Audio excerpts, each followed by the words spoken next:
Saya tuh pernah nangis ketika di Bandara Jakarta ketemu orang wireng, serai melarat, jelas melarat, wireng wis. Ini aku ketemu saya cium tangan, Gus saya ini itu habis dari Selandia Baru, kerjanya dia itu ikut apa mancing gitu, mancing ikan tuna di Selandia. Kalau saya di tengah laut itu sampai 2 bulan. Hiburan saya itu hanya ngaji jenengan lewat YouTube. Coba orang di tengah laut ngaji. Wah, itu seneng pojok bumi. Jadi ini umat Rasulullah Shallallahu Alaihi Wasallam. Makanya kalau suwon jenengan yakin saja terhadap syafaatnya Quran, karena semua malaikat itu kena aturan. Di antara aturannya adalah tidak boleh menyiksa orang yang di hatinya ada Al-Quran. Fa inna Allaha ta'ala la yu'adzibu qalban wa al-Qur'ana, karena Allah tidak akan menyiksa hati yang ada di Quran, yang ada Qurannya. Sehingga memiliki jelas gini riwayat saking Ibnu Katsir, supaya kula percaya, apalagi ini didhawuhkan Rasulullah sallallahu alaihi wasallam bahwa surat Tabarok adalah disebut munjiyah, penyelamat, juga disebut waqiyah, penjaga. Lalu biasanya orang-orang yang enggak percaya syafaat itu pertanyaannya adalah, kan manusia itu wa alaisa lil insani ila masa'a, manusia itu hanya bisa membawa bekal apa yang pernah dilakukan.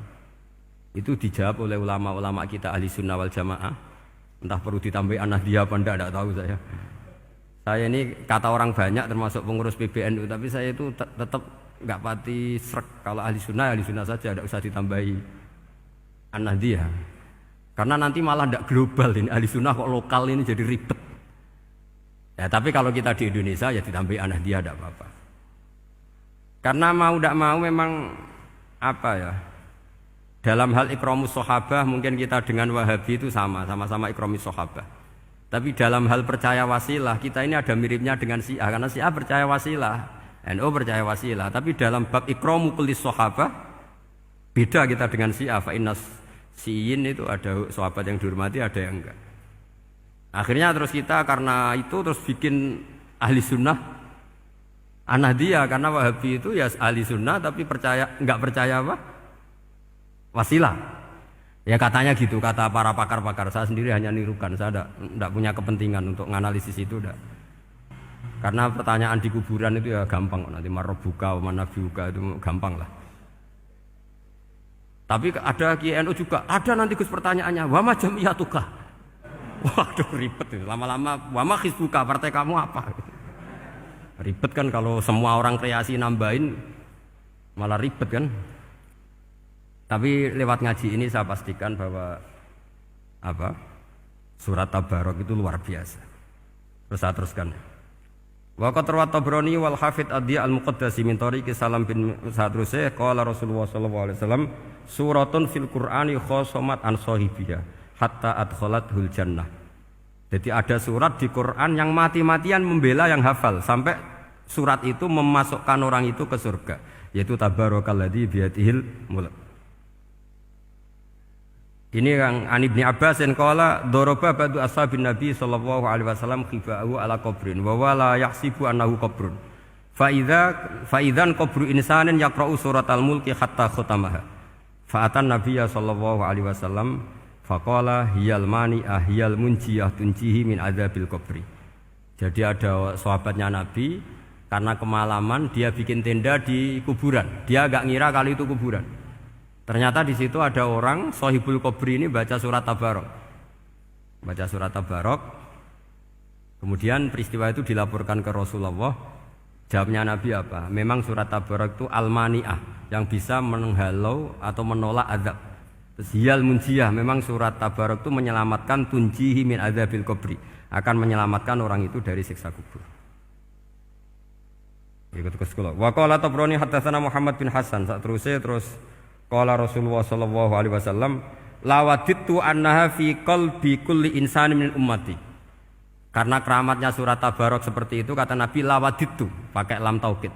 Yakti seneng ingsun annaha di surah yaitu Tabarok fi qalbi kulli insani min ummati. Karena keramatnya surat Tabarok seperti itu, saya suka kalau semua umat saya itu hafal itu. Nah, alhamdulillah barokahnya didikan para kiai, para guru, hampir semua kita ini hafal surat Tabarok. Daripada yang kampanye harus hafal Quran semua, ya sudahlah, ini al-maisur la yasqutu bil ma'sur, atau ma la yudraku kulluh la yudraku kulluh. Jadi saya itu punya santri orang Sulawesi. Itu dulu guru gitar. Santri di Jogja, dia dulu sekolah kesenian di Jogja terus jadi guru gitar. Saya ini kan kiai fikih. Saya mazhabnya sama dengan Pak Najib, termasuk ngaramkan gitar saya ini. Mau tak haramkan kok ora gelem ngaji malah ribet, tak halal ngomong gitar kok tak halal. Semeneng ae. Semeneng ae. Saya niru Mbah Mun nek gak ono jawabane semeneng gak. Ya takok kadang, Gus, main gitar hukumnya piye? Kurang pegawean tak jawab. Halal tak haram, Gus? Kurang pegawean sejelas. Halal haram tak kok ribet. Tapi yang unik dari itu apa? Tiap tahun Beb itu datang ke saya setor surat Tabarok. Kadang ya setor 5 ayat, 20 ayat, sampai khatam. Naik pesawat dari Sulawesi.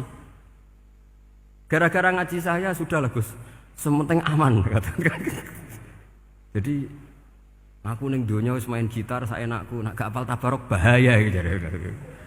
Dia ngapalkan, apal betul. Sekarang kemarin setornya khatam. Ya hanya untuk ngelawan malaikat saja itu, untuk ngelawan malaikat itu. Saya kok tertarik gitu. Lah yang repot saya, Beb, saya kiainya ngajarkan itu tapi lupa ngajarkan haramnya yang gitu-gitu. Wah ya ribet ya, sudahlah nanti biar diurusi Allah Subhanahu wa taala. Sudah itu sudah. Karena jadi kiai itu repot.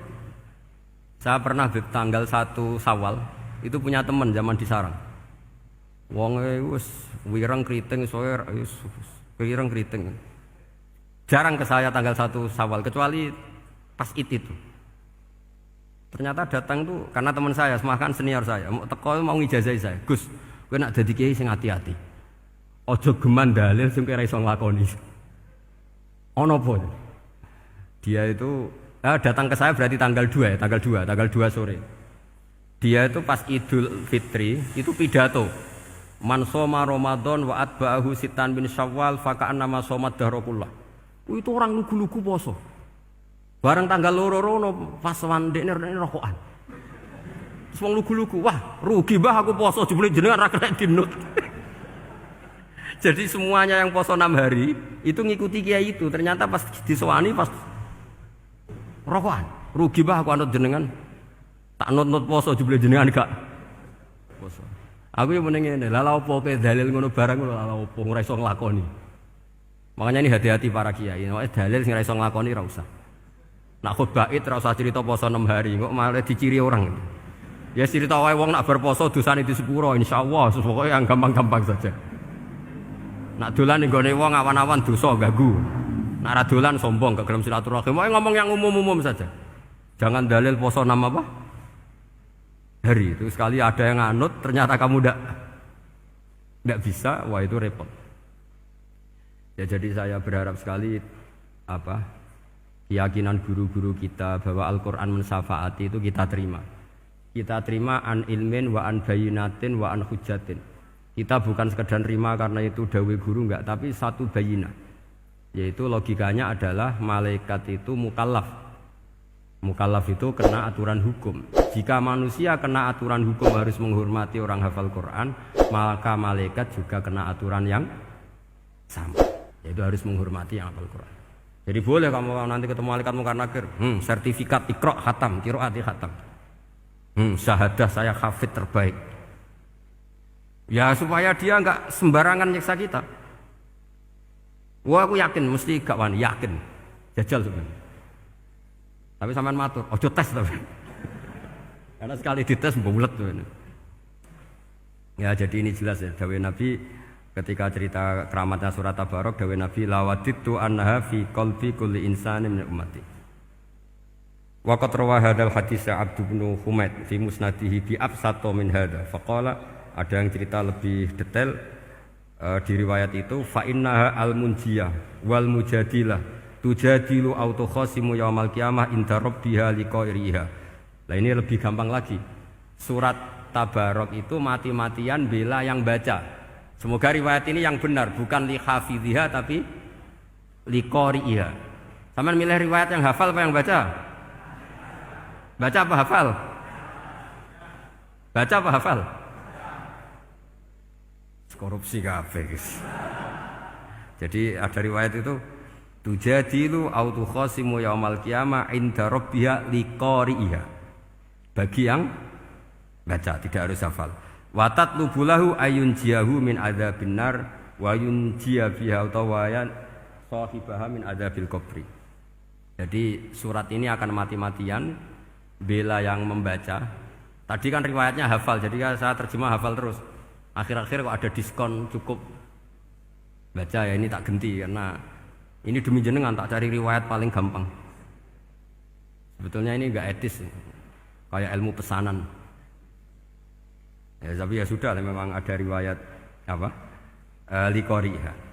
Akhirnya Nabi ya lagi-lagi menutup dawe lawaditu annaha fi qalbi kulli insani min ummati. Saya suka lawaditu itu pakai lam li taukid itu.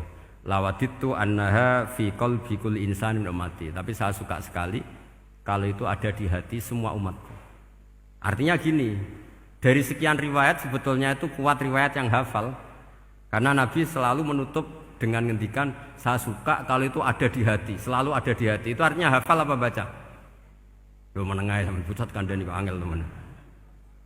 Hafal apa baca? Lawaditu annaha fi qalbi kulli insani min ummati. Itu hafal apa baca? Hafal. Ya berarti hafal. Ini yang hafal tabarok berapa? Semua ya? Hafal semua? Aman berarti, no?